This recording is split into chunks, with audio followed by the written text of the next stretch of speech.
마을이 충격에 빠졌고 교육청이 발칵 뒤집혔습니다. 10년 동안 단 한 명도 글자를 못 배운 곳에서 단 3일 만에 아이들이 가, 나, 다를 외치기 시작한 겁니다. 영어도 실패했고 자국 문자도 포기했는데 도대체 이 문자는 뭐가 달랐던 걸까요? 왜 모두가 포기한 곳에서 이 문자만은 기적을 만들어냈을까요? 그 놀라운 이야기를 지금부터 함께 들어보시죠. 좋아요와 구독은 감동비행기에 큰 힘이 됩니다. 제 이름은 엘리사 밀러입니다. 저는 언어학 박사이자 NGO에서 일하는 언어교육 전문가예요. 제 이야기가 여러분에게 작은 희망이 되길 바랍니다. 라오스 북부의 깊은 산속, 나콘 마을에 처음 도착했을 때의 기억이 선명합니다. 비포장도로를 따라 트럭을 타고 4시간을 달려 도착한 그곳은 마치 시간이 멈춘 듯했어요. 초록빛 산으로 둘러싸인 마을은 아름다웠지만 그 안에는 세상과 단절된 사람들의 이야기가 숨겨져 있었습니다. 밀러 선생님, 여기서는 문자가 통하지 않아요. 현지 가이드 솜의 말에 처음에는 그저 교육 환경이 열악하다는 의미로만 받아들였죠. 하지만 마을에 들어서자 그 의미를 온몸으로 이해하게 되었습니다. 주민 300명 중 280명이 자신의 이름조차 쓸 수 없었어요. 아이들은 학교에 다니지만 글을 읽고 쓰는 법을 배우지 못했습니다. 그저 선생님의 말을 듣고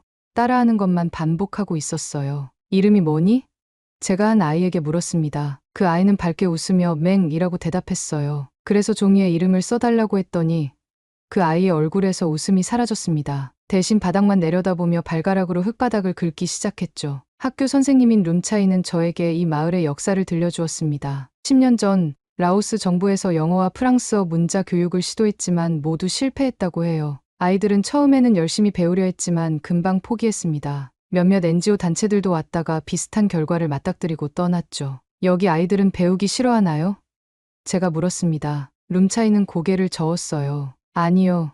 배우고 싶어 해요. 하지만 너무 어려워요. 소리와 글자가 맞지 않으니까요. 저는 그날 밤 마을의 작은 오두막에서 묵으며 생각했습니다. 알파벳은 로마자를 기반으로 하는데 라오스어의 발음과는 너무 달랐어요. 아이들이 자신의 이름도 쓸 수 없다는 사실이 마음을 무겁게 했습니다. 창문 너머로 별이 빛나는 밤하늘을 바라보며 이 아이들에게 글자란 무엇일까라는 생각이 들었어요. 다음 날 아침 학교를 방문했습니다. 흙바닥에 맨발로 앉아있는 아이들의 눈빛이 호기심으로 반짝였어요. 그들의 눈빛에서 배움에 대한 갈증을 느꼈습니다. 하지만 수업이 시작되자 그 눈빛은 점점 흐려졌어요. A, B, C를 따라 읽던 아이들의 표정에서 혼란스러움이 느껴졌습니다. 이름을 쓰려면 얼마나 걸릴까요?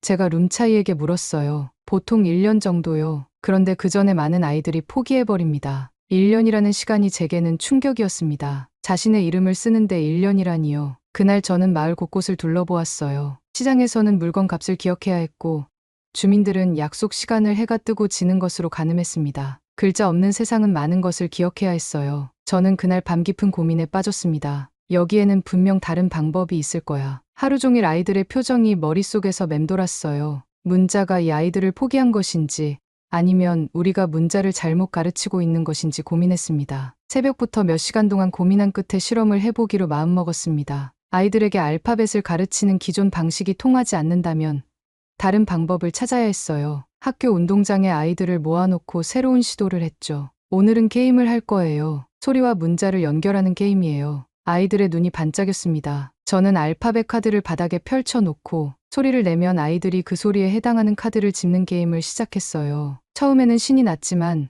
점점 혼란스러워하기 시작했습니다. A가 때로는 A, 때로는 아, 때로는 어로 발음되니 당연했죠. 선생님, 이건 마법 같아요. 같은 글자인데 다른 소리가 나요. 한 아이가 말했습니다. 그 말에 웃음이 나왔지만 동시에 가슴이 아팠어요. 그 아이에게는 정말 마법처럼 느껴졌을 테니까요. 논리적인 규칙 없이 그저 외워야 하는 체계가 이 아이들에게는 너무 어려웠습니다. 수업 3일째 되던 날 교실에 오는 아이들이 절반으로 줄었어요. 룸차이는 한숨을 쉬며 말했습니다. 항상 이래요. 처음에는 다들 열심히 하지만 곧 포기하죠. 저는 남아있는 아이들의 눈을 바라보았습니다. 그들의 눈에서 좌절감이 느껴졌어요. 그중 린이라는 소녀가 특히 기억에 남았습니다. 13살 린은 매일 앞자리에 앉아 열심히 따라했지만 그날은 뒷자리에 앉아 고개를 숙이고 있었어요. 린, 괜찮아?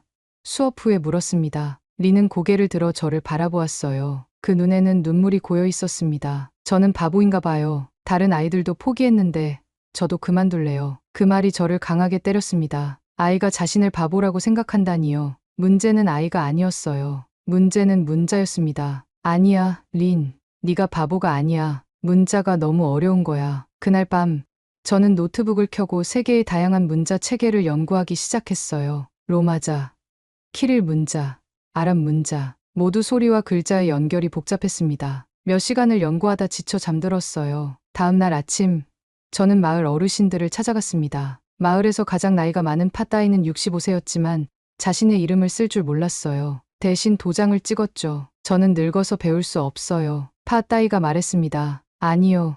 나이는 상관없어요. 문제는 문자예요. 저는 파따이에게 알파벳 카드를 보여주며 설명했어요. 소리와 모양이 일치하지 않는 알파벳의 문제점을 이야기했습니다. 파따이는 고개를 끄덕이며 말했어요. 그래서 우리는 글을 배우지 못했어요. 문자가 우리를 이해하지 못하는 거죠. 그 말이 제 마음을 울렸습니다. 문자가 사람을 포기했네요. 마을 주민들과 이야기를 나누면서 그들의 언어 구조에 대해 더 알게 되었어요. 라오스어는 음절 단위로 발음되고 성조가 있습니다. 알파벳은 이런 특성을 표현하기에 적합하지 않았죠. 학교로 돌아와 저는 룸차이에게 물었어요. 마을 사람들이 자신들의 언어로 된 문자를 만든다면 어떨까요? 룸차이는 놀란 표정으로 저를 쳐다보았습니다. 그게 가능할까요? 시도해봐야 알겠죠. 하지만 새로운 문자 체계를 만드는 것은 쉬운 일이 아니었어요. 저는 고민하다 짐 가방을 뒤적였습니다. 그때 한국인 친구 지연이 준 선물이 눈에 들어왔어요. 한글 동화책이었습니다. 한글 동화책을 펼쳐보는 순간 마치 어둠 속에서 빛을 발견한 듯한 느낌이 들었습니다. 한국에서 공부할 때 한글에 대해 간략하게 배운 적이 있었지만 지금 이 순간처럼 그 가치를 깊이 느껴본 적은 없었어요. 책 첫 페이지에는 한글 자음과 모음이 정리되어 있었습니다. 이건 완전히 다른 접근법이네요. 저는 밤새 한글의 구조를 공부했어요. 자음은 발음할 때 이 모양을 본떠 만들었고, 모음은 하늘과 땅과 사람을 상징하는 세 가지 기본 요소로 구성되어 있었습니다. 무엇보다 놀라웠던 것은 소리 나는 대로 글자를 조합할 수 있다는 점이었어요. 이건 읽히는 문자야. 보이는 게 아니라 이 말이 계속해서 제 머릿속을 맴돌았습니다. 알파벳은 눈으로 보고 외워야 하는 문자였지만 한글은 소리로 들리는 그대로 표현할 수 있었어요. 이것이 바로 나콘 마을 아이들에게 필요한 것이었습니다. 다음 날 아침, 저는 룸차이에게 한글 동화책을 보여주며 설명했어요. 이 문자 책에는 소리와 글자가 정확히 일치해요. 자음과 모음을 조합해서 다양한 소리를 표현할 수 있죠. 룸차이는 호기심 어린 눈으로 책을 살펴보았습니다. 정말 이게 가능할까요? 우리 아이들이 이걸 배울 수 있을까요? 시도해봐야 알겠죠. 10명의 아이들로 실험적인 수업을 시작해보고 싶어요. 룸차이는 고개를 끄덕였고, 우리는 그날 오후부터 10명의 아이들을 선발했습니다. 린도 포함시켰어요. 린의 눈에서 다시 희망의 빛이 보이길 바랐습니다. 첫 수업날 교실 분위기는 조금 긴장되어 있었어요. 아이들은 또 다른 어려운 문자를 배우게 될까봐 걱정하는 표정이었습니다. 저는 그들을 안심시켜주고 싶었어요. 오늘부터 우리는 특별한 문자를 배울 거예요. 이건 한글이라고 하는 문자인데 소리 나는 대로 쓸 수 있어요. 아이들은 의아한 표정을 지었습니다. 저는 칠판의 기본 모음, 아, 어, 오, 우를 쓰고 발음했어요. 그리고 자음 기억, 니은, 미음, 시옷을 추가했습니다. 이제 이것들을 조합해 볼 거예요. 기억과 아를 합치면 어떻게 될까요? 저는 가라고 썼습니다. 가. 아이들이 따라 읽었어요. 맞아요. 그럼 니은과 아는? 나라고 썼습니다. 나. 아이들의 목소리가 조금 더 커졌습니다. 미음과 아는? 마라고 쓰자 아이들이 큰 소리로 대답했어요. 마. 순간 린의 눈이 반짝였습니다. 그 아이가 손을 들었어요. 선생님, 이거 노래 같아요. 소리가 그대로 글자가 되네요. 바로 그거였습니다. 린이 정확히 핵심을 짚었어요. 한글은 소리와 글자가 논리적으로 연결되어 있었습니다. 아이들은 처음으로 문자가 마법이 아니라 규칙을 가진 체계라는 것을 이해하기 시작했어요. 수업은 빠르게 진행되었습니다. 아이들은 자음과 모음을 조합하는 법을 배우고 간단한 단어를 만들기 시작했어요. 물론 라오스어 발음에 맞게 한글을 약간 수정해야 했지만 기본 원리는 그대로 적용할 수 있었습니다. 파따이 할아버지가 교실 문 앞에 서서 우리를 지켜보고 있었어요. 수업이 끝나자 파따이가 다가왔습니다. 나도 배울 수 있을까요? 저는 환하게 웃으며 대답했어요. 물론이죠. 내일부터 어른 수업도 시작할게요. 처음에는 10명이었던 수업이 이틀 만에 30명으로 늘어났습니다. 소문이 빠르게 퍼졌어요. 아이들이 글자를 배우고 있다는 소식이 마을 전체에 전해진 거죠. 세 번째 수업날, 정말 놀라운 일이 일어났습니다. 린이 자신의 이름을 한글로 썼어요. 린이라고요. 그 아이의 얼굴에 환한 미소가 번졌습니다. 그것도 단 3일 만에요. 알파벳으로는 1년이 걸릴 일을 3일 만에 해낸 겁니다. 제 이름이에요. 제가 직접 썼어요. 리는 자신의 이름을 쓴 종이를 들고 뛰어다녔습니다. 그 모습을 보며 저도 모르게 눈물이 났어요. 이것이 바로 문자의 힘이었습니다. 자신의 이름을 쓸 수 있다는 것. 그것은 단순한 기술 이상의 의미를 가졌어요. 자기 존재를 확인하는 행위였습니다. 그날 밤, 저는 일기를 쓰며 생각했어요. 한글은 정말 특별한 문자다. 이성적이면서도 직관적이고 배우기 쉬우면서도 정확하다. 세종대왕은 정말 대단한 분이셨구나. 한글과의 만남은 나콘 마을과 제 인생의 새로운 장을 열었습니다. 이제 우리 앞에는 무한한 가능성이 펼쳐져 있었어요. 한글 수업이 시작된 지 3일째 되던 날, 예상치 못한 일이 일어났습니다. 아침 일찍 학교에 도착했는데 아이들이 이미 교실 앞에서 기다리고 있었어요. 그것도 전날보다 더 많은 아이들이요. 리는 제일 앞에 서서 다른 아이들에게 무언가를 가르치고 있었습니다. 선생님, 저 어젯밤에 더 연습했어요. 다른 친구들에게도 알려줬어요. 린의 눈빛이 달라져 있었어요. 전에는 자신감 없이 뒤에 앉아있던 아이가 이제는 다른 친구들을 가르치고 있었죠. 교실에 들어가자 아이들이 일제히 일어나 안녕하세요 라고 한글 발음 그대로 인사했습니다. 제가 가르쳐준 적 없는 인사말이었어요. 린이 한글 동화책에서 배웠다고 했습니다. 오늘은 여러분의 이름을 모두 써볼 거예요. 칠판에 자음과 모음을 크게 적었습니다. 아이들은 연필을 꼭 쥐고 종이에 글자를 쓰기 시작했어요. 실수에도 웃으며 다시 시도했습니다. 알파벳을 배울 때와는 완전히 다른 분위기였어요. 1시간 후 교실 벽에는 아이들의 이름이 한글로 빼곡히 채워졌습니다. 이제 제 이름을 읽을 수 있어요. 한 아이가 외쳤습니다. 저도요. 또 다른 아이가 손을 번쩍 들었어요. 룸차이 선생님은 놀란 표정으로 저를 바라보았습니다. 믿을 수 없어요. 이 아이들이 글자를 배우는 걸 포기했다고 생각했는데. 점심시간, 마을 사람들이 학교 앞에 모여들기 시작했어요. 아이들이 집에 가서 자신이 이름을 쓰는 법을 배웠다고 자랑했던 겁니다. 부모님들은 믿기지 않는다는 표정이었어요. 정말 제 아이가 글을 배우고 있나요? 린의 어머니가 물었습니다. 저는 고개를 끄덕였어요. 네. 린은 정말 열심히 배우고 있어요. 이미 자기 이름도 쓸 수 있고 간단한 단어도 읽을 수 있답니다. 그날 오후 수업에는 아이들의 부모님들도 몇 명 참관했습니다. 저는 아이들에게 숫자를 한글로 어떻게 쓰는지 가르쳤어요. 하나, 둘, 셋. 한국어 숫자를 라오스어 발음으로 바꿔서요. 아이들은 노래하듯 따라 읽었습니다. 수업이 끝날 무렵 린이 앞으로 나왔어요. 손에는 작은 종이가 들려 있었습니다. 선생님, 제가 처음으로 쓴 문장이에요. 린이 내민 종이에는 한글로 나는 엄마를 사랑해요 라고 쓰여 있었습니다. 물론 라오스어 발음을 한글로 표기한 것이었죠. 저는 린의 어머니에게 그 문장을 번역해 주었어요. 린의 어머니는 그 자리에서 눈물을 흘렸습니다. 그리고 린을 꼭 안아주었어요. 일주일 전만 해도 린은 학교에 가기 싫어했어요. 글을 배울 수 없다고 생각했거든요. 이제 제 딸이 저에게 편지를 쓴 거예요. 처음으로요. 그 말에 교실 안 모두가 조용해졌습니다. 저도 목이 메었어요. 글자 하나가 사람의 삶을 이렇게 바꿀 수 있다니. 언어학자로서 이론적으로는 알고 있었지만 이렇게 직접 목격하게 될 줄은 몰랐습니다. 일주일이 지나자 아이들은 간단한 문장을 읽고 쓸 수 있게 되었어요. 오히려 제가 가르치는 속도를 따라오지 못할 정도였습니다. 린과 몇몇 아이들은 한글 동화책의 내용을 라오스어로 번역하는 연습을 하기 시작했어요. 마을 전체가 변하기 시작했습니다. 아이들이 학교에 자발적으로 모이기 시작했어요. 학교에 오지 않던 아이들도 한글 수업이 있다는 소식을 듣고 하나둘씩 나타났습니다. 한 달 전만 해도 절반 이상이 결석하던 교실이 이제는 꽉 찼어요. 파따이 할아버지도 매일 뒷자리에 앉아 열심히 공부했습니다. 65세의 나이에 처음으로 글을 배우는 모습이 감동적이었어요. 손이 떨렸지만 포기하지 않고 연필을 쥐고 글자를 쓰셨습니다. 내 인생에서 이렇게 새로운 것을 배울 수 있을 줄 몰랐어요. 파따이가 말했죠. 한글 수업은 매일 새로운 기적을 만들어냈습니다. 아이들은 글자를 배우는 것을 넘어 세상을 새롭게 바라보기 시작했어요. 이제 그들에게 문자는 더 이상 넘을 수 없는 벽이 아니었습니다. 배움의 기쁨을 알게 된 아이들의 눈빛은 날이 갈수록 밝아졌어요. 가, 나, 다. 노래 같아요.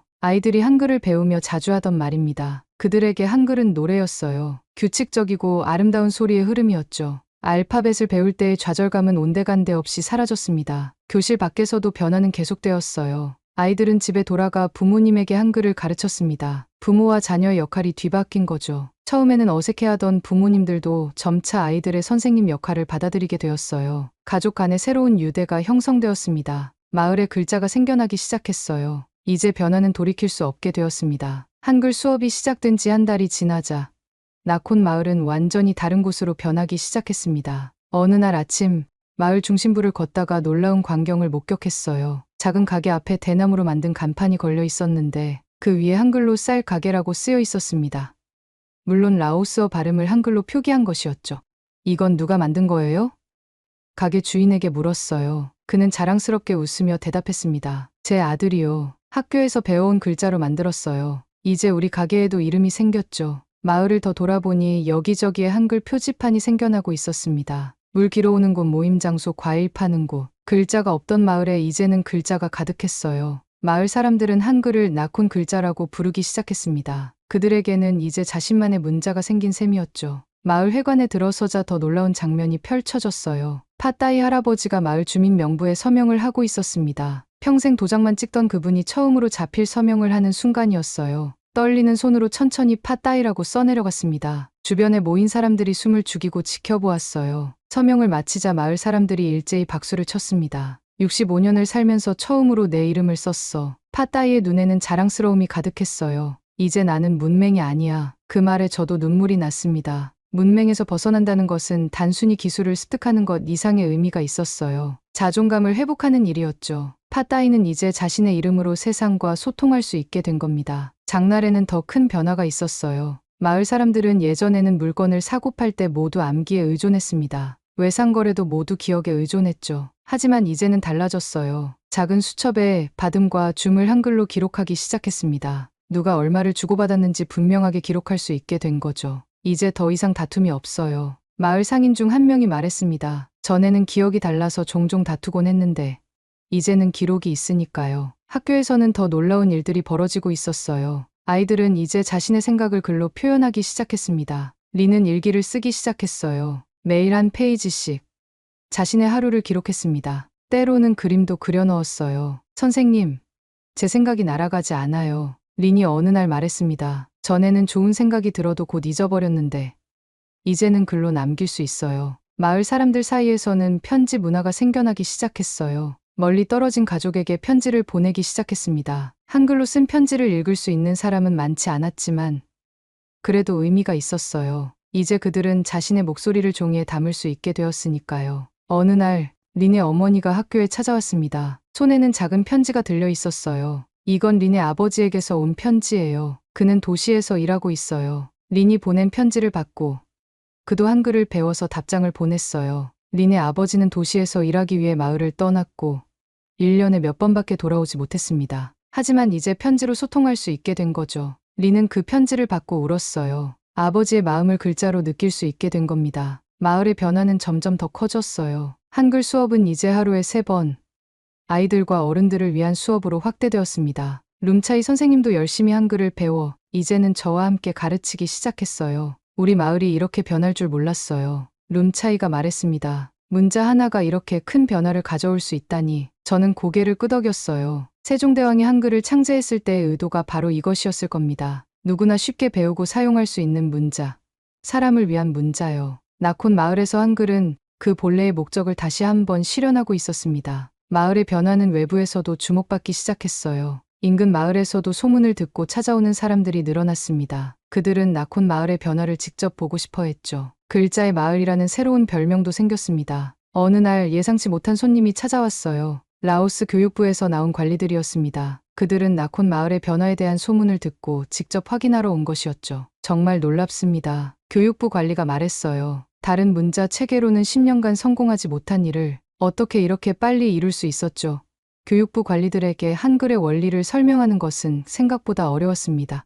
그들은 처음에 의심의 눈초리를 보냈어요. 외국의 문자를 사용한다는 것에 거부감을 느끼는 듯했습니다. 한국 문자를 왜 쓰냐는 의문이 있을 수 있어요. 제가 조심스럽게 말했습니다. 하지만 이건 단지 도구일 뿐이에요. 아이들이 자신의 언어를 표현하는 도구죠. 교실에서 아이들의 수업을 참관한 후 관리들의 표정이 조금씩 변하기 시작했어요. 린이 앞에 나와 한글로 라오스어 시를 읽는 모습, 파따이 할아버지가 자신의 이름을 쓰는 모습을 보며 그들의 의심은 점차 호기심으로 바뀌었습니다. 3달 전만 해도 이 아이들 대부분이 자기 이름도 쓸 줄 몰랐어요. 룸차이 선생님이 설명했습니다. 지금은 일기도 쓰고 편지도 쓰고 시도 읽어요. 관리들은 메모를 하며 계속 질문을 던졌어요. 특히 한글의 구조와 원리에 관심이 많았습니다. 그들도 언어학자들이었기에 한글의 체계적인 설계에 매료된 것 같았어요. 이 성과는 분명 주목할 만합니다. 그들이 떠나기 전에 말했어요. 보고서를 작성해서 교육부에 전달하겠습니다. 그들이 떠난 후 마을에는 긴장감이 돌았습니다. 정부에서 이 프로젝트를 중단시키지 않을까 하는 걱정이 생겼죠. 하지만 그런 걱정은 불필요했어요.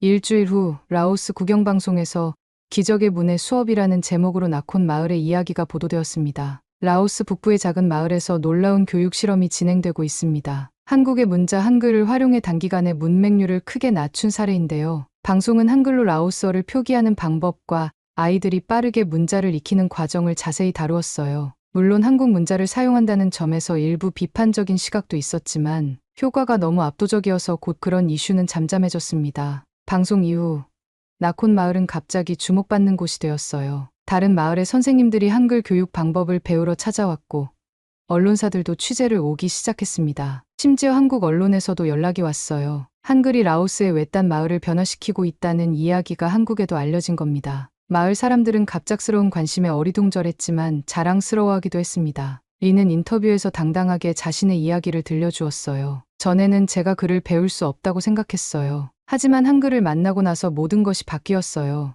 이제 저는 선생님이 되고 싶어요. 그녀의 말은 많은 사람들에게 감동을 주었습니다. 특히 같은 상황에 있는 다른 마을의 아이들에게요. 그들도 글을 배울 수 있다는 희망을 가지게 된 겁니다. 어느 날 유네스코에서 문해력 조사팀이 방문했습니다. 그들은 나콘 마을의 사례를 자세히 조사하고 싶어 했어요. 문맹률이 급격히 감소한 이유와 과정을 분석하기 위해서였죠. 우리는 전 세계의 문맹 퇴치 프로그램을 연구하고 있어요. 조사팀장이 말했습니다. 나콘 마을의 사례는 매우 특별합니다. 이렇게 짧은 시간에 이런 변화를 이룬 경우는 드물거든요. 조사팀은 일주일 동안 마을에 머물며 수업을 참관하고 주민들을 인터뷰했어요. 그들은 특히 한글의 구조적 특성에 관심이 많았습니다. 한글은 발음 기관의 모양을 본떠 만든 문자군요. 한 조사원이 감탄했어요. 게다가 논리적인 조합 체계를 갖추고 있어 매우 과학적입니다. 유네스코 조사팀은 떠나기 전에 마을 사람들과 함께하는 작은 행사를 열었어요. 그 자리에서 그들은 나콘 마을의 성과를 공식적으로 인정했습니다. 나콘 마을은 문해력 향상의 새로운 모델을 제시했습니다.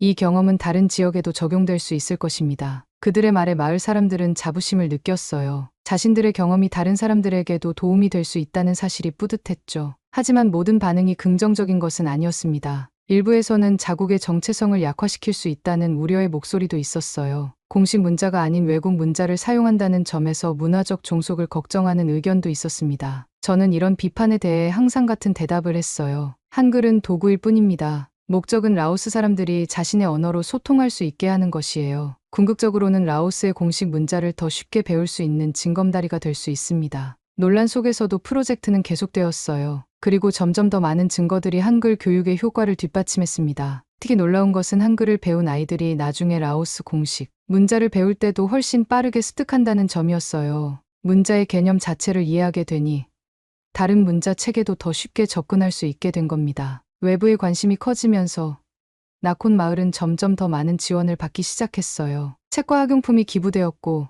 새로운 교실도 지어졌습니다. 하지만 가장 큰 변화는 마을 사람들의 마음속에서 일어났어요. 그들은 이제 배움에 대한 두려움을 극복했습니다. 글을 읽고 쓰는 것이 불가능한 일이 아니라는 걸 알게 된 거죠. 유네스코 조사팀이 방문한 지 2달 후 저는 방콕에서 열리는 국제 문해력 컨퍼런스에 초청받았습니다. 그곳에서 나콘 마을의 사례를 발표하게 된 거예요. 처음에는 제 경험이 전 세계 교육자들에게 의미가 있을까 걱정했지만 용기를 내어 참석하기로 했습니다. 컨퍼런스장에 도착했을 때 이미 많은 사람들이 나콘 마을의 이야기를 알고 있었어요. 발표 전에도 여러 교육 전문가들이 다가와 질문을 했습니다. 발표 시간이 되자 강당은 사람들로 가득 찼어요. 나콘 마을은 제가 도착했을 때 문맹률이 93%였습니다. 제가 발표를 시작했어요. 그런데 한글을 도입한 지 6개월 만에 문맹률이 8%로 감소했습니다. 청중들 사이에서 놀라움의 탄성이 흘러나왔어요. 이런 급격한 변화는 교육 분야에서는 거의 전례가 없는 일이었습니다. 저는 계속해서 한글의 구조적 특성과 그것이 라오스어 발음을 표기하는 데 어떻게 적합했는지 설명했어요. 한글은 배우기 쉬우면서도 정확합니다. 발음과 글자가 논리적으로 연결되어 있어서 아이들이 직관적으로 이해할 수 있었어요. 발표가 끝난 후 많은 질문이 쏟아졌습니다. 특히 다른 언어에도 이 방법을 적용할 수 있는지에 대한 질문이 많았어요. 저는 한글의 원리가 다양한 언어에 응용될 수 있다고 설명했습니다. 컨퍼런스가 끝나고 한 달 후 유엔에서 놀라운 소식이 전해졌어요. 글로벌 문해력 보고서에 나콘 마을의 사례가 소개되었고 한글에 대한 특별한 언급이 있었습니다. 한글은 인류가 만든 문자 중 가장 민주적이고 접근 가능한 문자다. 이 한 문장이 세계 교육계에 큰 파장을 일으켰어요. 문자 민주주의라는 개념이 학자들 사이에서 논의되기 시작했습니다. 문자가 소수의 특권층만이 아닌 모든 사람이 쉽게 배울 수 있어야 한다는 개념이었죠. 나콘 마을의 성공 사례는 엘리사 프로젝트라는 이름으로 다른 마을에도 확대되기 시작했어요. 라오스 북부의 4개 마을에서 추가로 한글 교육이 시작되었습니다. 각 마을마다 상황과 언어가 조금씩 달랐지만 기본 원리는 같았어요. 한글을 활용해 현지 언어를 표기하는 것이었습니다. 프로젝트가 확대되면서 한국의 교육기관과 NGO들도 관심을 보이기 시작했어요. 한국에서 언어 교육 전문가들이 파견되어 함께 일하게 되었습니다. 그들은 한글의 원리를 더 깊이 이해하고 있었기에 프로그램을 더욱 발전시키는 데 큰 도움이 되었어요. 어느 날 한국에서 온 전문가 중 한 분이 저에게 말했습니다. 밀러 선생님, 세종대왕이 한글을 만든 목적이 바로 이거였어요. 누구나 쉽게 배울 수 있는 문자요. 세종대왕이 이 프로젝트를 보셨다면 정말 기뻐하셨을 거예요. 그 말에 깊이 공감했습니다. 한글은 정말 특별한 문자였어요. 창제 당시의 목적이 500년이 지난 지금 라오스의 작은 마을에서 다시 실현되고 있다는 사실이 경이로웠습니다. UN 보고서가 발표된 후 더 많은 국제적 관심이 쏟아졌어요. 여러 나라에서 연구팀이 나콘 마을을 방문했고 다른 언어권에서도 이 방법을 시도해 보려는 움직임이 있었습니다. 특히 발음과 문자의 불일치로 어려움을 겪고 있는 지역에서 관심이 컸어요. 어느 날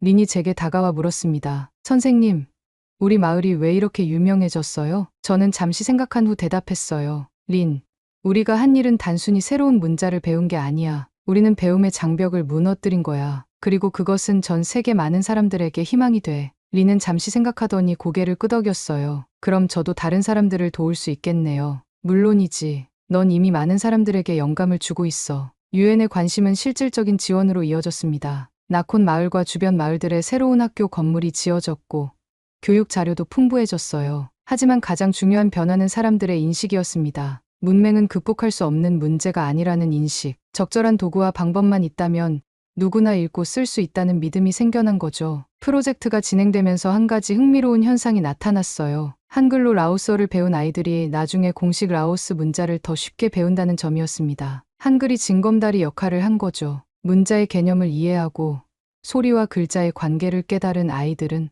다른 문자 체계도 더 쉽게 접근할 수 있었어요. 이 발견은 정부의 입장도 바꿔놓았습니다. 처음에는 외국 문자를 사용한다는 점에서 우려를 표했던 교육부도 이제는 이 방법이 궁극적으로 라오스 문자 교육에도 도움이 된다는 것을 인정했어요. 한글 선행학습법이라는 새로운 교육 방식이 공식적으로 인정받기 시작했습니다. UN 보고서에 담긴 한 문장은 단순한 찬사를 넘어 전 세계의 문해력 교육의 새로운 방향을 제시했어요. 이제 문자는 배우는 사람의 입장에서 설계되고 가르쳐줘야 한다는 인식이 확산되었습니다. 나콘 마을의 작은 실험이 교육의 패러다임을 바꾸는 데 기여한 거죠. 마을로 돌아왔을 때 파따이 할아버지가 마을 입구에서 저를 기다리고 있었어요. 손에는 직접 쓴 편지가 들려 있었습니다. 내 인생에서 이런 날이 올 줄 몰랐어요. 내 손으로 글을 쓰다니. 파따이의 목소리가 떨렸습니다. 당신이 우리 마을에 와준 것에 감사해요. 그 순간 모든 노력이 가치 있었다고 느꼈습니다. 한 사람의 삶이 바뀌는 것을 목격하는 것보다 더 큰 보상은 없었어요. 시간은 참 빠르게 흘러갔습니다. 나콘 마을에 온 지 어느덧 3년이 지났어요. 그 사이 마을은 완전히 달라졌습니다. 학교는 2배로 커졌고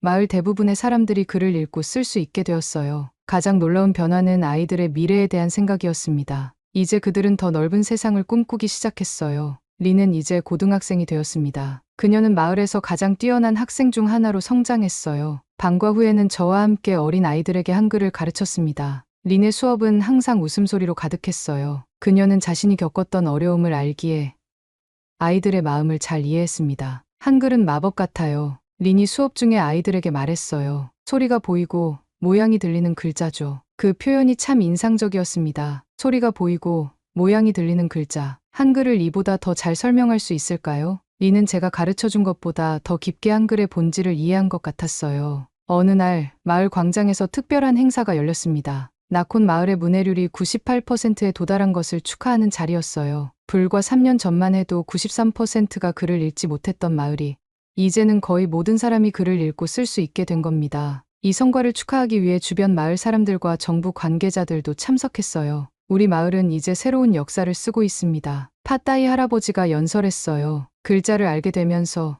우리는 더 큰 세상과 소통할 수 있게 되었습니다. 축하 행사 중에 특별한 순간이 있었습니다. 마을 사람들이 모여 큰 종이에 함께 시를 썼어요. 각자 한 줄씩 자신의 이야기를 적었죠. 그것은 글자를 통해 하나가 된 공동체의 모습을 보여주는 감동적인 장면이었습니다. 행사가 끝나갈 무렵 린이 무대 위로 올라왔어요. 그녀는 제게 선물을 전하고 싶다며 모든 마을 사람들을 대표해 감사의 말을 전했습니다. 밀러 선생님이 우리에게 준 것은 단순한 글자가 아니에요. 그건 희망이었습니다. 우리 스스로를 믿게 해준 힘이었어요. 린의 말에 마을 사람들이 일제히 박수를 쳤습니다. 저는 그 자리에 서서 3년 전의 기억을 떠올렸어요. 글자를 배울 수 없다고 생각했던 아이들, 평생 도장만 찍던 어르신들, 그들의 눈빛이 어떻게 변해왔는지 생생하게 기억났습니다. 행사 후 저는 마을 사람들에게 중요한 소식을 전해야 했어요. 제가 곧 나콘 마을을 떠나 다른 지역으로 가게 된다는 것이었습니다. 유엔의 요청으로 이 프로젝트를 다른 나라에도 적용해보는 일을 맡게 된 거였어요. 처음에는 마을 사람들이 슬퍼했지만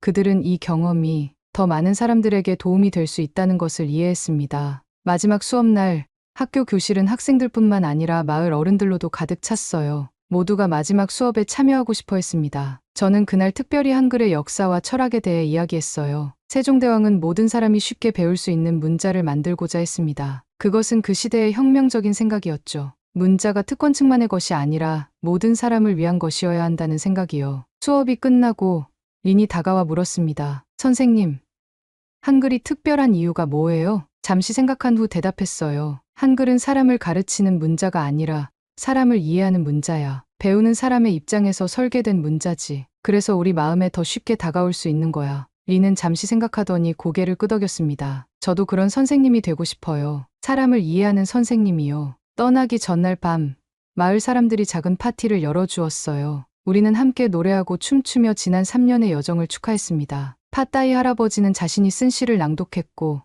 아이들은 한글로 쓴 노래를 불렀어요. 그 순간 느낀 감정은 말로 표현하기 어려웠습니다. 마지막으로 린이 저에게 다가와 작은 노트를 건넸어요. 그 안에는 린이 3년 동안 쓴 일기가 담겨 있었습니다. 첫 페이지에는 서툰 글씨로 나는 엄마를 사랑해요라고 쓰여 있었고 마지막 페이지에는 유창한 글씨체로 저는 이제 제 이야기를 세상과 나눌 수 있어요라고 적혀 있었습니다. 떠나는 날 마을 전체가 나와 배웅해 주었어요. 마지막 인사를 나누며 저는 마을 사람들에게 말했습니다. 이건 한국의 선물이지만 이제 이 마을의 이야기입니다. 여러분이 만들어낸 변화는 계속될 거예요. 트럭에 올라 마을을 떠나면서 뒤돌아보니 린이 한글 선생님으로서 아이들을 가르치고 있는 모습이 보였습니다. 그녀의 손짓, 표정, 아이들을 대하는 태도에서 진정한 교육자의 모습을 발견했어요. 자신이 배운 것을 다른 이들에게 나누는 모습이 아름다웠습니다. 창문 밖으로 점점 멀어지는 마을을 바라보며 생각했어요. 언어학자로서 제가 할 수 있는 가장 보람된 일은 사람들이 자신의 목소리를 찾도록 돕는 것이었습니다. 나콘 마을 사람들은 이제 자신만의 이야기를 쓸 수 있게 되었어요. 그들의 이야기는 계속되고